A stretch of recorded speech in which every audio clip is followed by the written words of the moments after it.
Spotlight over the city.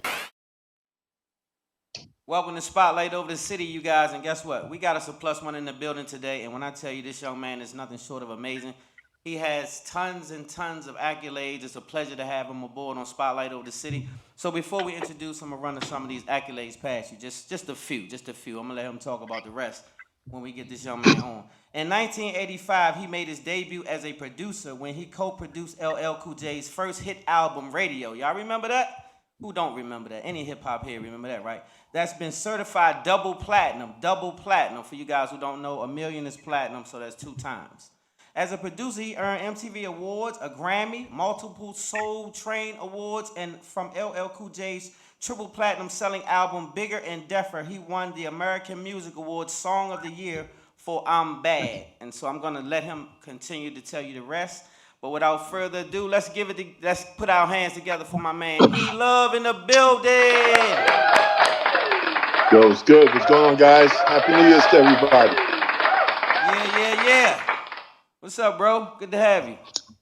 Thanks, man. Appreciate that. How's everybody doing out there? Oh, man, all good over here, bro. All good over here. I see you up there getting ready for that Super Bowl. You in LA, right? Man, the bowl game is coming. It's coming strong, and the Bengals is in the hunt. So it's gonna be a good game. I'm gonna tell you this though. That Joe Burrows, you gotta be proud.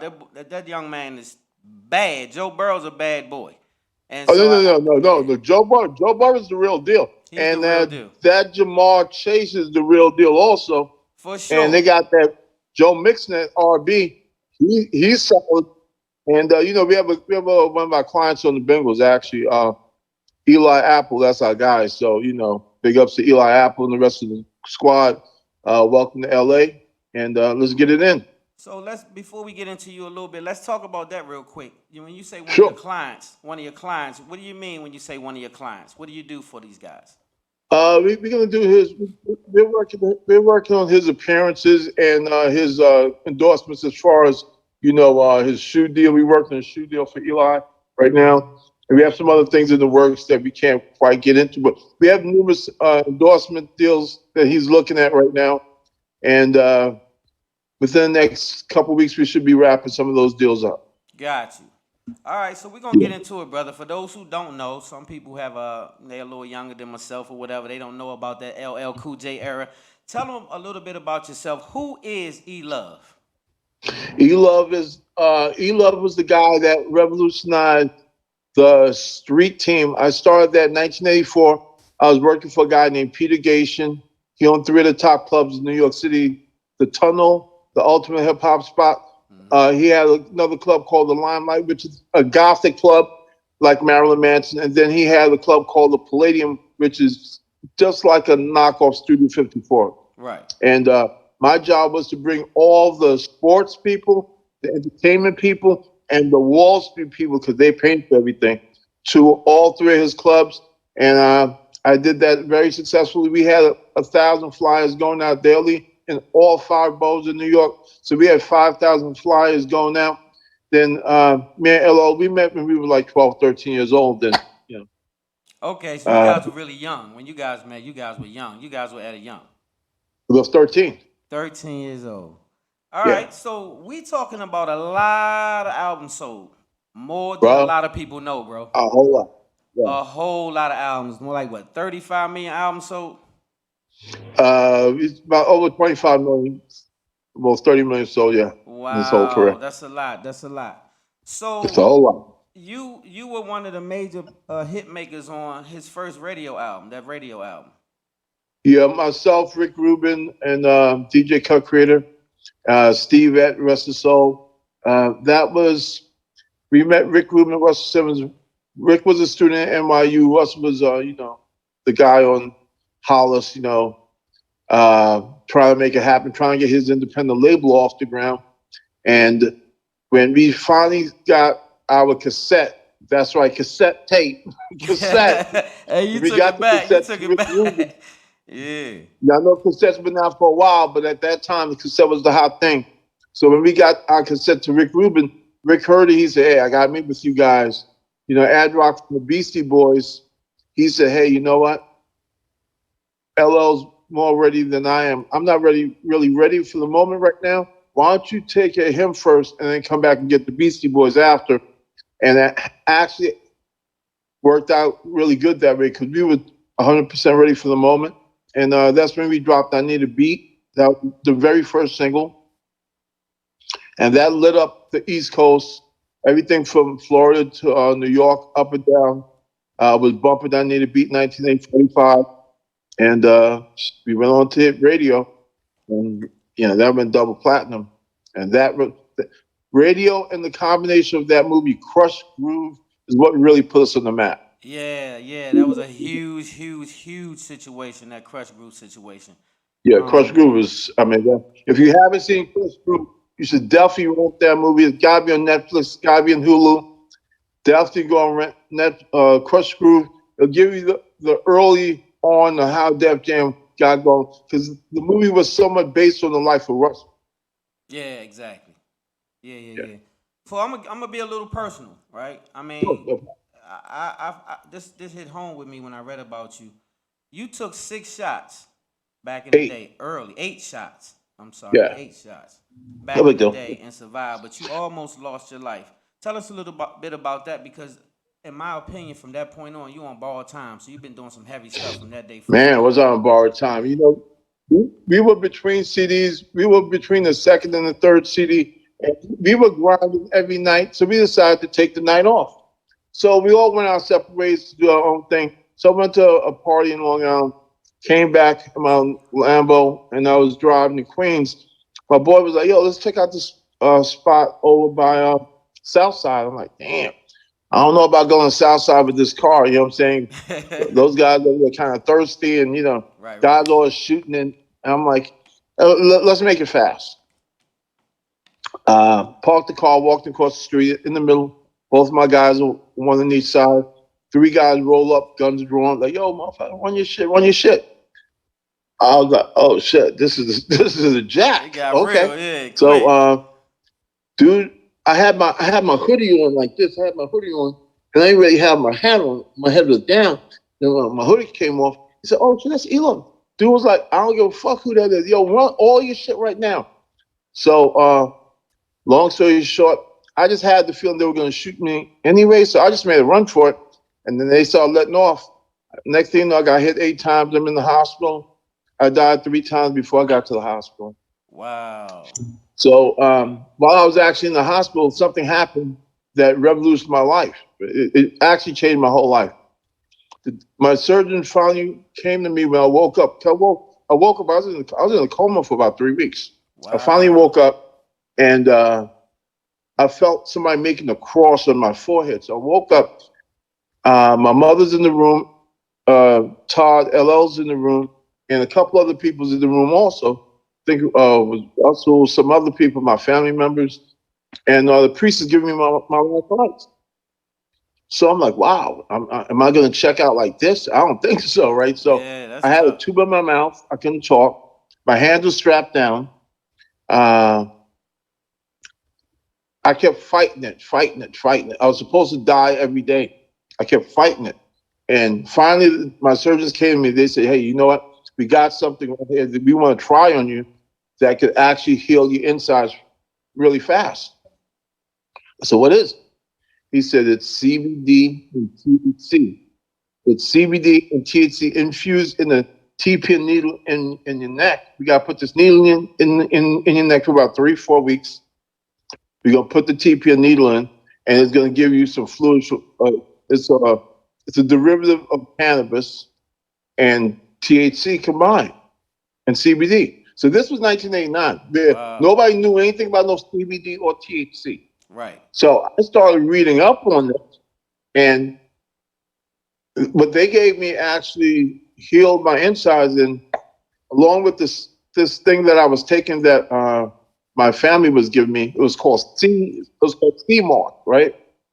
Sea moss is something that you get from the Caribbean, Oh and yeah. it actually flushes out all the toxins in your body. So I was drinking that every day, and I was taking the TP needle, and now I'm here to talk about And that's a super blessing, bro. I it. haven't experienced quite that, but I know what it feels like to be on borrowed time because I've almost lost Yeah, my life a yeah. few times from. Say no more. No Yeah, doubts about I know, bro. So it's a good feeling to have you on the other side. It's a blessing. You are a legend in this game for sure. And it. I so it's a appreciate you blessing to guys, have man. you. It's a Thanks for the blessing. love, bro. Yeah, Thank you. for sure, man. We got to give you flowers while you're here. That's what we try to do here. Make sure we give up the flowers because ain't no need to talking I about you when you're appreciate not that. around. You Appreciate feel me? So on another note, Tupac, it. how did you Tupac, have yeah. that correlation? Because you got accolades for helping to help launch that career, correct? Like you had a hand in helping to get him launched. Tupac was going already when I met him. He already looked with digital guys, Shock G and those guys. But you know, I worked with Bobcat on some of Tupac's early stuff, I got you. and DJ Bobcat, LL Yeah. Cool J. Bob was actually the first West Coast producer from LA to come to New York and get a production deal. And when I met Tupac, he was just going, and Bob's cousin Dion is the one that linked us up. We made a couple really good songs with Tupac. Actually, one of them should be coming out next year. Oh, This that's year, next year. crazy. One of the songs is unreleased. It's going to be Wow. coming out next year. This year. That's gonna be crazy, bro. That's gonna Yeah. be super Oh, crazy. bro, Hey, keep who us you telling? plugged. Yeah, tell me Yeah, about it. I'm waiting. definitely I've been keep waiting us for that song plugged. to drop for like 10 years now. Yeah, that's a big deal right there. So what's next for Thank E you. Love, bro? What you got going on next? Woo! Well, 2015, I moved to Tokyo, right? Wow. Yeah, I was living. I have a condo in Japan. I go there back and forth like 2, 3 times a month actually before COVID. Uh, Long story short, 2015, I got funded on my seed round by a publicly traded company. They invested into my company, and I started working on 2 video games. I'm a gamer. All I have to do is play games when I have free time, Okay. which is very sad. So my first game is called Fearless D. It's a drift driving VR racing game. I got the face of the game. His name is the Drift King. He's the guy that started Fast and Furious franchise, right? Got you. So I have a driving game in motion and also have a boxing game in motion also. My boxing game is called The Takeover. The Takeover is a game based on my godson. My godson is the former lightweight champ, Teofimo Lopez. He beat Lomachenko about 2 years ago for his belt, and he, he's the fastest fighter to a unification belt in 25 years in the business. Nobody, Wow. actually, 2021, he won Fighter of the Year last year. So the boxing game is based on him. So I have a boxing game and a driving game, and I have 2 soundtracks. They go to both games. I have everybody in the soundtrack from Chuck D, Eric B. and Rakim. I have a lot of artists that's current and classic, and the soundtrack is going to come out along with the game.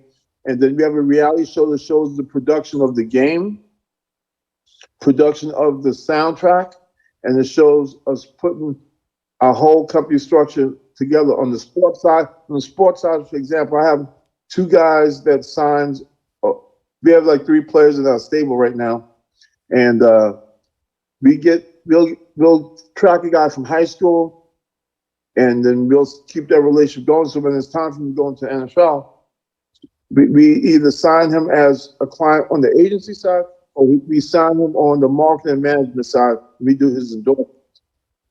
That is So our dope. reality show is called Innovator, and it shows the progress of the sports side, the entertainment side, and the technology side. And on the technology side, we have something called Zoom to You. Right? Zoom to You is we're the only black rideshare app in the game right now that's coming in with where we like a Grubhub, like Postmates when you order food at home. We have a app that we're launching in the East Coast first. We have like 10,000 drivers that's going to be driving all up and down the eastern seaboard, bringing food to your doorstep when you're ordering food, and you can buy things within the game and the whole nine. Hey E, you working, baby. You working, you working, you I'm working. working, I'm working nonstop. Hey, you working, but that's what it take though, E. So not only are you a legend in the game, you still relevant to this day and you still working just as hard as you did when you came in the game. What drives you? What keeps your drive and motivation so high? You know what it is? We have me and one of my partners, we have this side of the company that we always reach out to the inner city. We have about 225, 230 kids that we actually put through college in the last 14 years with our own personal money. Man. We set up a program to send kids from the inner city to one of the top tech schools in the country, which is UCI Irvine in Orange County, California. And I always try to inspire the youth. Focus on your goals. Cut the BS out. Don't get girls pregnant early on. Don't have babies early on. Stay focused on what you want to do. And we always try to reach a hand out to help the youth accomplish their goals. And that's big, E. Give him a hand for that. Let's give some claps for that right there. Hey, that right there Appreciate that. deserve much claps. A lot of times people don't really go back and sow into the community. They kind of forget and lose their way. A lot of people do, but a lot of people don't. So we always love it when we hear you do that kind of stuff. So I got to get ready to let you go. But before we go, I want to ask you a question I ask most artists. You got 1 hour, E. 1 hour. You ready to go pick up a bag, so it's a good day. 1 hour drive. You got one artist you can listen to, and you can't change the artist. One artist, 1 hour drive. Who you listening to? 1 hour, one artist. You can't switch. Who you listening to? I'm listening to Bob Marley. My God, my favorite artist in the world. Hey, man. And you I'm can listening listen to to Bob him Marley, for bro. 50 billion hours. You know what I'm saying? Hey, Bob Marley, all day, every day. Big That's ups to my you for man, that. bro. That's my That's my man. guy right there. That's my guy. That's my guy. I got him hanging on the wall. That's my guy. That's my prophet right there. That guy's a prophet right there, man. I He is love definitely Bob a Marley. prophet. Definitely a Actually, prophet. that's my friend's uncle. So Yeah, so look, yeah. I'm gonna tell you, hey, I'm so much into Bob Marley. We took a tour when the main thing I wanted to do in Jamaica was go to 9 Mile to see his house. So we went up there, took pictures, did this and that, and I drifted off the path and went in the hood where he lived and met some family members that still lived in the hood. Wow. And so we rapped and chopped it up and took pictures. But man, when I say it was a beautiful experience, so that's how much I love Bob Marley. So to hear you say that, that's a huge, huge, huge deal. Cause you know what time it is. You know what it is. So anyway, I know I'm gonna let you go, bro. I ain't gonna hold you because I know you got some other stuff going on. I appreciate you rocking with Spotlight. Let them know where they can find you, how they can follow you, and keep up with you. You can just reach out to me at Elove Global, ELOVE Global, GLOBAL. That's my IG on Instagram. Just get at me, Elove Global, and look forward to talking to the fans. Oh man, it's a pleasure, bro. It was a pleasure having you on, and we're looking forward to keeping up with you. So now you locked in, Spotlight Over the City family. We definitely want to keep up with whatever you got going on. So whatever you have in the future, link in with us so we can keep it plugged up, put it on our site, the whole nine. All right. I appreciate the love, guys. Oh Stay man, blessed. much love, salute. Stay safe and blessed, man. You guys be safe out there. Yeah, my man. All right, we appreciate you, bro. Peace out, bro. We locked in. Peace. All right, y'all enjoyed the Peace interview. out, brother. I hope you guys God bless, enjoyed bro. it. Big time, man. He is a major figure out here. He's doing some amazing things. So it was a pleasure to have him on. So we thank you guys for watching Spotlight Over the City. This interview was amazing, and I hope you guys continue to watch Spotlight Over the City. Make sure you subscribe to our channel if you're not already locked in at YouTube, Spotlight Over the City. Subscribe, hit that notification button if you are already. The old heads like myself, we over there on Facebook still. I ain't gave it all the way up, but I'm on IG too, rocking them. Twitter, everything. Make sure you follow us on all the platforms, all right? So we got to get ready to wrap it up. Before we go, you already know how we close it. Love hard, live good, God first. Spotlight Over the City, baby. Spotlight over the city.